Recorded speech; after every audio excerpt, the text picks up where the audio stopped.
कैसे आयु बच्चों की, ठीक है। सो जो आज हम बात करने वाले हैं वो आपका बजट डेफिसिट यानी बजट घाटा। सो हमने पिछली वीडियो में बात करा था आपका पिछली वीडियो में हमने आपका बात करा था बजट एक्सपेंडिचर, ठीक है। और इस वीडियो में बात करने वाले हैं बजट घाटा। सो एक बार इसकी मीनिंग देख लेते हैं क्या दिख रहा है इसमें। तो देखिए बजट घाटा है, बजट घाटा उस स्थिति को कहा जाता है जिसमें सरकार का बजट व्यय सरकार की बजट प्राप्तियों से अधिक होता है, ठीक है। अब देखो भाई बजट व्यय किस कब कहा जाएगा, जब सरकार का बजट व्यय बजट एक्सपेंडिचर ज़्यादा होगा, किससे, बजट एक्सपेंडिचर ज़्यादा होगा आपका बजट रिसिप्ट से, ठीक है। बजट रिसिप्ट इससे हम ऐसे लिख सकते हैं, हिंदी में लिख रहा हूँ, ठीक है। बजट व्यय माइनस में आपका आएगा बजट, हाँ बजट व्यय माइनस में बजट प्राप्तियाँ, हाँ बजट प्राप्ति, ठीक है। समझ गए।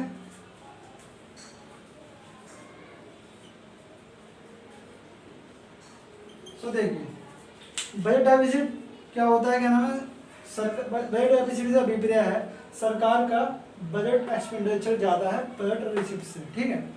सरकार का बजट व्यय किससे ज़्यादा है, बजट प्राप्तियों से। सो ये हमारा क्या कहलाता है, बजट घाटा कहलाता है, ठीक है। समझ गए। अब आगे देखते हैं प्रकार तथा माप।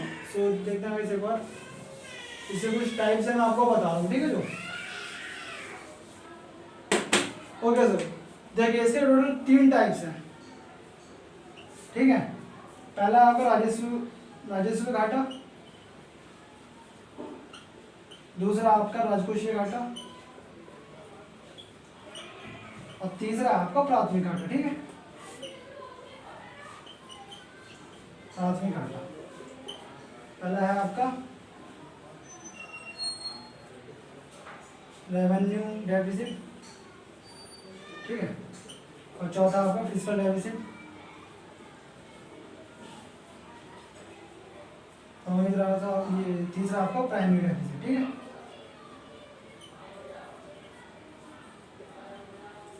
तो समझ गए आप। अब एक काम करते हैं, एक और इनकी जल्दी से डेफिनेशन देखते हैं। पहले आप इसे नोट कीजिए, बजट घाटे के 3 प्रकार हैं, राजस्व घाटा, राजकोषीय घाटा और प्राथमिक घाटा, ठीक है। अब एक हम इनकी डेफिनेशन देखते हैं, ऐसे देखिए, ठीक है। तो देखिए राजस्व घाटा, राजस्व व्यय की राजस्व प्राप्तियों पर अधिकता है। राजस्व घाटा क्या है, राजस्व व्यय की राजस्व प्राप्तियों पर अधिकता है, मतलब राजस्व व्यय ज्यादा है राजस्व प्राप्तियों से, ठीक है। राजस्व व्यय किससे ज्यादा है, राजस्व प्राप्तियों से ज्यादा है, राजस्व प्राप्तियों से, ठीक है।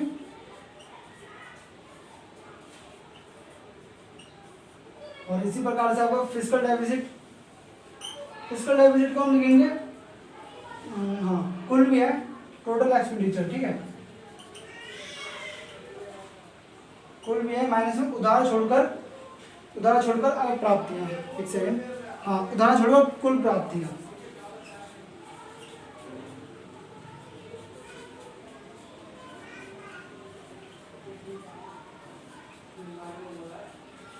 समझ गए। अब आपका आता है प्राइमरी डेफिसिट, इसका फॉर्मूला क्या देखते हैं, हाँ इसका फॉर्मूला है एफडी माइनस आईपी, राजकोषीय घाटा माइनस में ब्याज भुगतान, एफडी माइनस आईपी। एफडी यानी कि आपका फिस्कल डेफिसिट, आईपी यानी कि आपका इंटरेस्ट पेमेंट। सो जल्दी से देख लीजिएगा। पहला आपका राजस्व घाटा, रेवेन्यू डेफिसिट, ये हमारे बजट डेफिसिट के 3 टाइप्स है। पहला है रेवेन्यू डेफिसिट, दूसरा है आपका फिस्कल डेफिसिट और तीसरा आपका प्राइमरी डेफिसिट। अब देखते हैं राजस्व घाटा कैसे निकलता है। राजस्व घाटा निकलता है, राजस्व घाटा ज्यादा होता है राजस्व प्राप्तियों से, ठीक है। राजस्व व्यय राजस्व प्राप्तियों से ज्यादा होता है, तब हमारा राजस्व घाटा निकलेगा। अब बात करते हैं राजकोषीय घाटा कैसे निकल जाता है। ये निकल जाता है कुल व्यय माइनस उधार छोड़कर कुल प्राप्तियां। कुल व्यय कैसे निकल जाता है, कुल व्यय आपका निकल जाता है राजस्व व्यय प्लस में पूंजीगत व्यय, ठीक है। कौन सा, रेवेन्यू एक्सपेंडिचर प्लस में आपका कैपिटल एक्सपेंडिचर, ठीक है। समझ गए। और इसी प्रकार से हमारा कुल प्राप्तियां कैसे निकलेगा, रेवेन्यू रिसिप्ट प्लस में कैपिटल रिसिप्ट, ठीक है। समझ गए। जल्दी देख लीजिएगा। एफडी तो आपको पता ही, फिस्कल डेफिसिट हमने अभी निकाला था। एफडी ऐसे आईपी इंटरेस्ट पेमेंट यानी ब्याज भुगतान दे रखा होगा उसमें। सो देख लीजिए आपको हो चुका है। जल्दी से आप इसकी स्क्रीनशॉट ले लीजिए। तो अब हम बात करते हैं राजकोषीय घाटा, राजस्व घाटा, राजकोषीय घाटा और प्राथमिक घाटा की डेफिनेशन के बारे में। सो पहला इसमें देखा है राजस्व घाटा। सो देखिए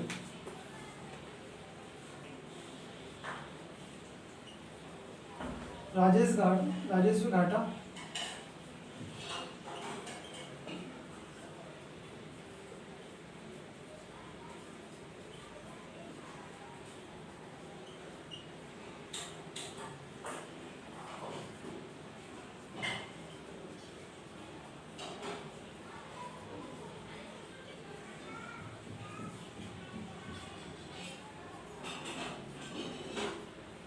देखिए राजस्व घाटे की डेफिनेशन, राजस्व घाटा तब प्रकट होता है जब राजस्व व्यय ज्यादा होता है राजस्व प्राप्तियों से, ठीक है।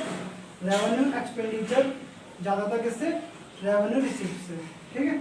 इसी प्रकार से बात करते हैं राजकोषीय घाटा। ओके सो देखिए राजकोषीय घाटा, राजकोषीय घाटे का अधिक होना इस बात का प्रतीक है कि सरकार को अधिक धन उधार लेना पड़ेगा, ठीक है।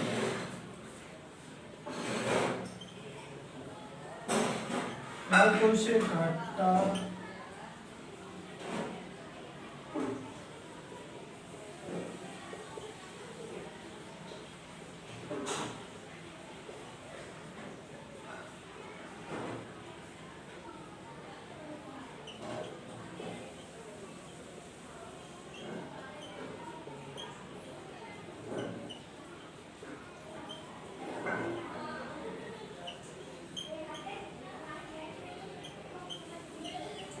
लिखती जाएगी, ठीक है।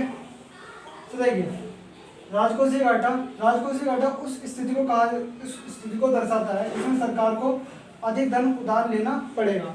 अब देखते हैं इसमें कैसे होता है ये। सो देखिए इसका जो फॉर्मूला है वो आपका कुल व्यय माइनस में आप क्या करेंगे, उधार छोड़कर कुल प्राप्तियां, ठीक है। उधार छोड़कर कुल प्राप्तियां, ठीक है।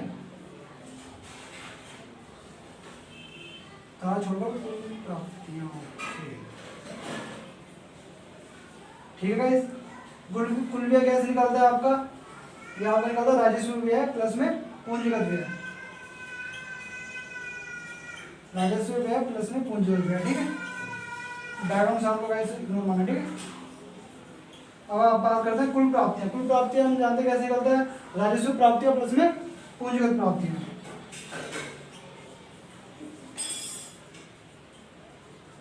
राजस्व प्राप्तियां प्लस पूंजीगत प्राप्तियां, ठीक है। ठीक है अब आगे देखते हैं। अब हम बात करते हैं प्राथमिक घाटे की। सो देखते हैं प्राथमिक घाटा राजकोषीय घाटा तथा भुगतान किए जाने वाले ब्याज का अंतर है। प्राथमिक घाटा क्या है, प्राथमिक घाटा राजकोषीय घाटे तथा भुगतान किए जाने वाले ब्याज का अंतर है।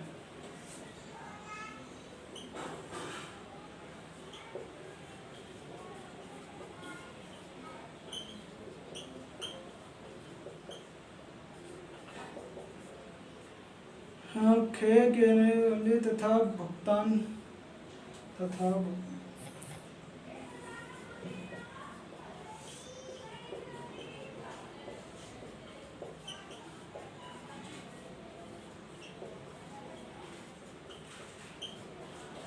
ठीक है। जल्दी से देख लीजिए गाइस। सो देखिए प्राथमिक घाटा, ठीक है, यह राजकोषीय घाटा तथा भुगतान किए जाने वाले ब्याज के बीच का अंतर है, ठीक है। इसे कैसे निकाला जाता है, एफडी माइनस में आईपी करके, एफडी माइनस में आईपी। एफडी अपना फिजिकल डेफिसिट, आईपी आपका हो गया इंटरेस्ट पेमेंट, ठीक है, क्या नाम है आपका, भुगतान ब्याज, ठीक है, ब्याज भुगतान। सो एक हम थोड़ा से आगे देखते हैं क्या दे रखा है। सो देखिए राजकोषीय घाटा सरकार की उधार संबंधी आवश्यकताओं को दर्शाता है, ओके, जिसमें संचित राष्ट्रीय ऋणों पर ब्याज का भुगतान शामिल होता है, ठीक है। जबकि प्राथमिक घाटा सरकार की उधार संबंधी आवश्यकताओं को दर्शाता है जिसमें ब्याज का भुगतान शामिल नहीं होता है, ठीक है। मतलब आपका जो प्राथमिक घाटा है वो सरकार की उधार संबंधी आवश्यकताओं को दर्शाता है परंतु इसमें ब्याज का भुगतान शामिल नहीं होता है, ठीक है। अन्य शब्दों में प्राथमिक घाटा चालू वर्ष के व्यय तथा चालू वर्ष की प्राप्तियों के कारण सरकार की उधार संबंधी आवश्यकताओं को बताता है, ठीक है। समझ गएंगे आप। सो एक बार हम इसके इम्प्लीकेशन देख लेते हैं, ठीक है। प्राथमिक घाटे के इम्प्लीकेशन में क्या दे रखा है, राजकोषीय घाटे के निहितार्थ वित्तीय ऋणों के समान है केवल अंतर यह है कि प्राथमिक घाटे में पिछले ऋणों के कारण ब्याज भुगतानों का भार शामिल नहीं होता है। प्राथमिक घाटा केवल आधार को दर्शाता है, आधार को ऐसे दर्शाता है चालू वर्ष का ब्याज ज़्यादा होगा चालू वर्ष की प्राप्तियों से। ठीक है,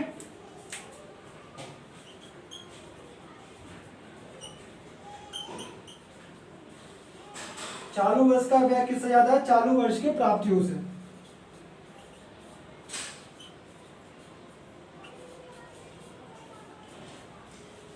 समझ गएंगे आप? ठीक है, सो एक बार हम इसका और देख लेते हैं राजकोषीय घाटा राजस्व घाटे के इम्प्लीकेशन। ठीक है, पहले आप जल्दी से स्क्रीनशॉट ले लीजिएगा इस। ओके दोस्तों, अब हम बात करते हैं कुछ इम्प्लीकेशन यानी निहितार्थ किसके? राजस्व घाटा, राजकोषीय घाटा और प्राथमिक घाटा, इन तीनों का इम्प्लीकेशन की बात करने वाले। ठीक है, सो पहला देखते हैं राजस्व घाटे का। पहला पॉइंट है उच्च राजस्व घाटे के कारण सरकार देश में विभिन्न कल्याणकारी कार्यों पर होने वाले अपने व्यय में कटौती करती है। ठीक है, कटौती करती है। ओके, दूसरा है आपका सरकार उधार के माध्यम से कोषों को बढ़ाती है। ठीक है, जिसके कारण सरकार की देयता भी उत्पन्न होती है।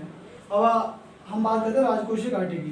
तो देखिए, राजकोषीय घाटे में स्फीतिकारी जाल होता है, राष्ट्रीय ऋण होता है, आय राजकोषीय घाटा तथा उच्च राजकोषीय घाटा तथा निम्न जीडीपी समृद्धि का दुष्चक्र। ठीक है, फिर आपका चौथा है हाशकारी प्रभाव, पांचवा सरकारी विश्वसनीयता का कटाव। ठीक है, एक आप पहले उनके कुछ पॉइंट्स है और बात करने वाले राजकोषीय घाटे की। सो गाइस लिखते हैं, मैं बोलते जा रहा हूँ। ठीक है, पहला पॉइंट आपका कौन सा है? स्फीतिकारी जाल। इसमें क्या दे रखा देखते हैं। देखिए, भारतीय रिजर्व बैंक से लिए गए उधार को प्राय स्फीतिकारी जाल से जोड़ा जाता है। ठीक है, ठीक है, यह इस प्रकार होता है। भारतीय रिजर्व बैंक से लिए गए उधार के कारण अर्थव्यवस्था में मुद्रा पूर्ति में वृद्धि होती है। ठीक है, मुद्रा पूर्ति में वृद्धि के कारण सामान्य कीमत स्तर में वृद्धि होती है। ओके, सामान्य कीमत स्तर में निरंतर वृद्धि के कारण स्फीति की जाल उत्पन्न होता है। अब हम इसे सीधे तौर पर कहें तो देखिए, आरबीआई से उधार,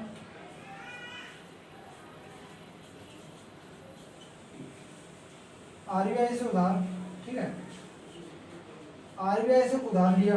ठीक है, फिर इसने क्या करा? मुद्रा पूर्ति में वृद्धि करी।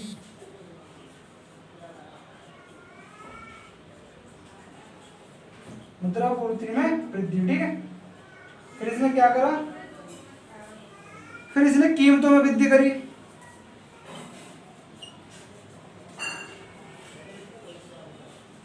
ओके, तो इसी प्रकार इसने क्या करा? हाँ, जब कीमतों में वृद्धि हुई फिर क्या हुआ? आपका स्फीति की जाल उत्पन्न हुआ। ठीक है,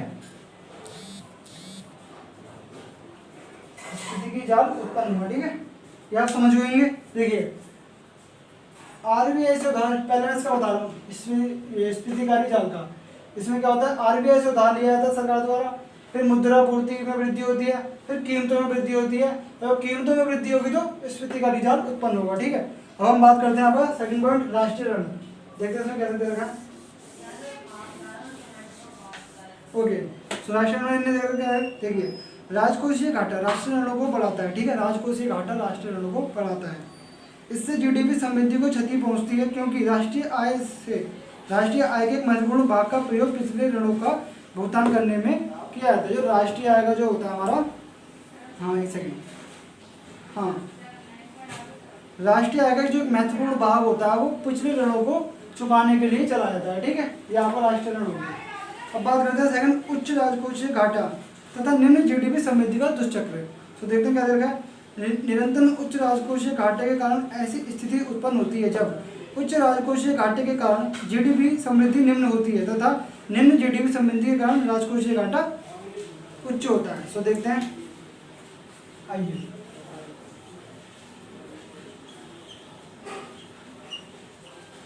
उच्च राजकोषीय घाटा। अब भाई देखो, उच्च राजकोषीय घाटा होगा तो क्या होगा? निम्न जीडीपी समृद्धि, निम्न जीडीपी समृद्धि। ठीक है, अगर निम्न जीडीपी समृद्धि होगी फिर भी क्या होगा? उच्च राजकोषीय घाटा उत्पन्न होगा। जब निम्न जीडीपी समृद्धि होगी तो उच्च राजकोषीय घाटा उत्पन्न होगा। ठीक है,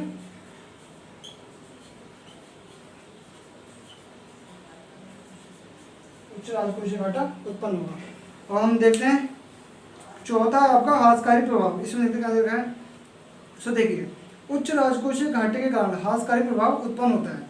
यह वह स्थिति है जब सरकार द्वारा मुद्रा बाजार से लिए गए अधिक उधार उच्च राजकोषीय घाटे के कारण निजी उपयोगों के लिए कोषों की उपलब्धता को कम करते हैं। ठीक है, तदनुसार अर्थव्यवस्था में निवेश के स्तर में कमी होती है।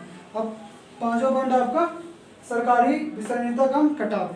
तो देखिए, उच्च राजकोषीय घाटा घरेलू तथा अंतर्राष्ट्रीय मुद्रा बाजार में अंतर्राष्ट्रीय मुद्रा बाजार में सरकार की विसरणीयता का कटाव कर देता है। ठीक है, सरकार तथा अर्थव्यवस्था की क्रेडिट रेटिंग कम हो जाती है।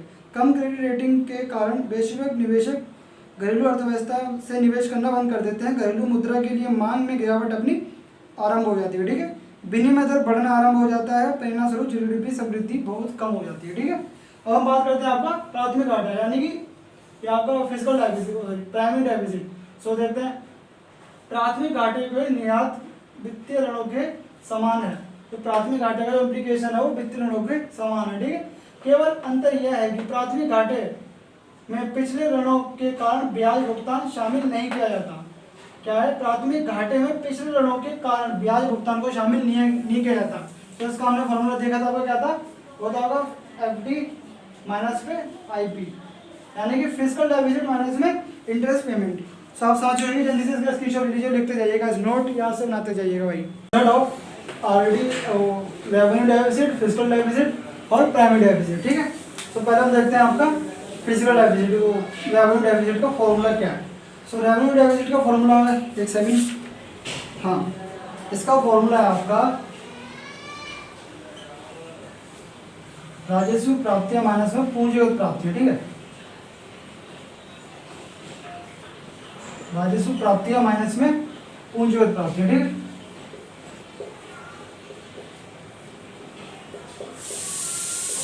समझ गए। इसी प्रकार से हमारा आपका पहला दूसरा है फिजिकल डेफिसिट। इसका क्या है, कुल व्यय माइनस में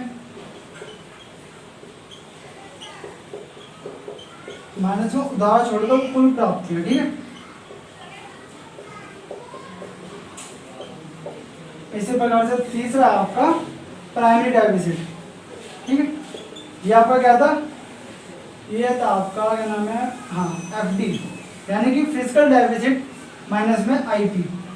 आईपी यानी कि इंटरेस्ट पेमेंट, इसे हम कहते हैं ब्याज भुगतान। ठीक है, ब्याज भुगतान में से कहते हैं। ठीक है, ये एफडी हमारा क्या है, राजकोषीय घाटा।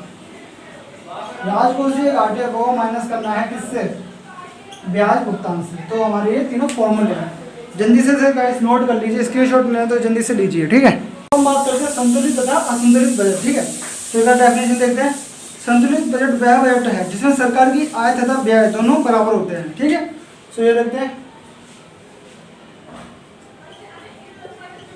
सरकार की प्राप्तियां यानी सरकार की आय। ठीक है, सरकार की प्राप्तियां बराबर है किसके, सरकार के व्यय से। ठीक है, संतुलित बजट क्या है, जिसमें सरकार की प्राप्ति बराबर होती है सरकार के व्यय से। ये हमारा क्या है, संतुलित बजट। थोड़ा और आगे देखते हैं। अब हम थोड़ी बात करते हैं संतुलित बजट के लाभ तथा हानियां। तो पहले हम इसके लाभ देखते हैं, इसके लाभ कौन कौन से। ठीक है, सो पहला है सरकार द्वारा अब व्यय नहीं किया जाएगा। सरकार द्वारा अब व्यय नहीं किया जाएगा।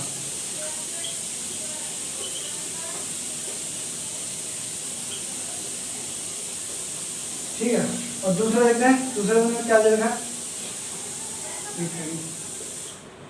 हाँ, दूसरा में देगा वित्तीय स्थिरता बनी रहेगी। ठीक है, वित्तीय स्थिरता बनी रहेगी।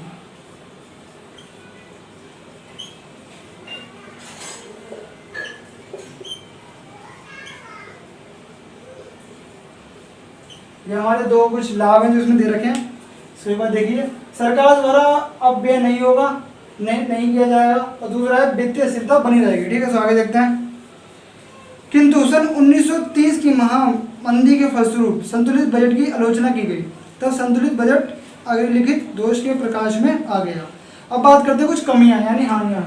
इसे हम कहेंगे मेरिट और कमियों को कहेंगे हम डीमेरिट। ठीक है, कमियाँ यहाँ लिख देता हूँ, कमियाँ। तो इसकी कमियाँ क्या क्या है? तो इसकी पहली कमियाँ है बेरोजगारी की समस्या का समाधान संतुलित बजट से नहीं हो सकता। ठीक है,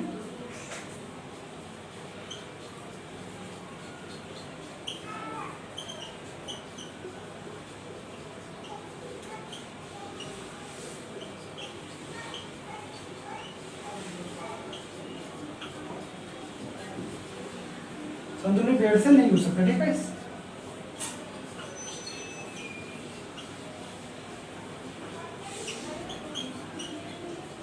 अभी भाई इसका दूसरा पॉइंट क्या है? अल्प विकसित देशों में समृद्धि के लिए संतुलित बजट उपयुक्त नहीं है। जो अल्प विकसित देश है उसमें समृद्धि के लिए संतुलित बजट उपयुक्त नहीं है। ठीक है,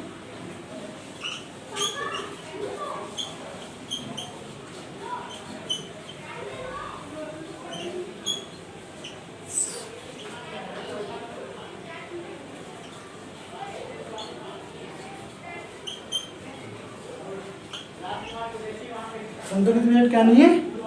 उपयुक्त नहीं है। ठीक है,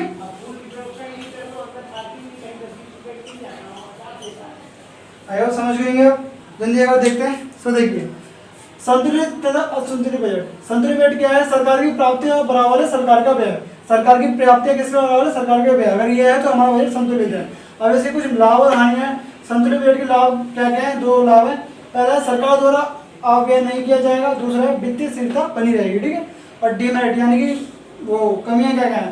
पहला इसमें रहेगा बेरोजगारी की समस्या का समाधान संतुलित बजट से नहीं किया जा सकता। ठीक है, और दूसरा पॉइंट है अल्प विकसित देशों में संतुलित बजट उपयुक्त नहीं है। ठीक है, अब तो हम बात करने वाले हैं, अब हम बात करेंगे असंतुलित बजट का। जल्दी से आप इसका पहले स्क्रीनशॉट ले लीजिएगा इसे। ओके दोस्तों, अब हम बात करने वाले हैं आपका असंतुलित बजट के बारे में। ठीक है, तो देखिए असंतुलित बजट के बारे में डेफिनेशन देखते हैं। असंतुलित बजट वह बजट है जिसमें सरकार की अनुमानित आय तथा अनुमानित व्यय बराबर नहीं होते हैं। ये दो प्रकार की स्थिति में हो सकती है। पहला है बचत का बजट और दूसरा है आपका घाटे का बजट। तो देखिए असंतुलित बजट कितने होते हैं? कितने प्रकार के? दो प्रकार के होते हैं। एक होता है बचत का बजट, हाँ,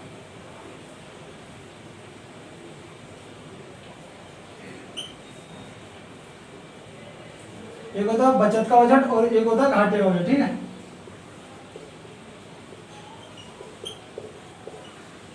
सो देखते हैं ये कैसे निकलता है। तो देखिए इसमें क्या होता है? सरकार की अनुमानित प्राप्तियां ज्यादा होती है सरकार के अनुमानित व्यय से।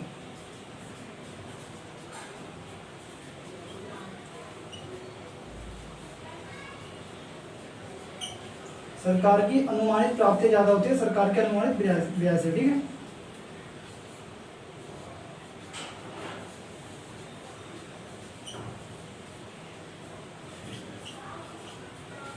ठीक है, तो देखिए बचत के बजट में क्या होता है? सरकार की अनुमानित प्राप्तियां ज्यादा होती है सरकार के अनुमानित व्यय से। और इसमें क्या होता है? इसमें सरकार का अनुमानित व्यय ज्यादा होगा किससे? सरकार की अनुमानित प्राप्तियों से।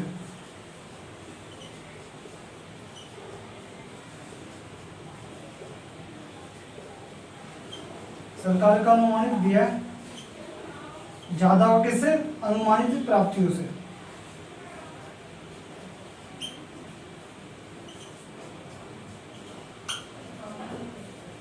ये आप समझ गएंगे। बचत का बजट किसे कहते हैं? घाटे का बजट किसे कहते हैं? बचत का बजट में आपका आएगा सरकार की अनुमानित प्राप्तियां ज्यादा होती हैं सरकार के अनुमानित व्यय से। और घाटे के बजट में क्या होता है? सरकार का अनुमानित व्यय ज्यादा होता है अनुमानित प्राप्तियों से। ठीक है, सो आगे देखते हैं। तो घाटे के बजट के कुछ लाभ और हानियां जो मैं आपको बताता हूँ। पहले आप बताता हूँ बचत के बजट के बारे में। ठीक है, एक सेकेंड।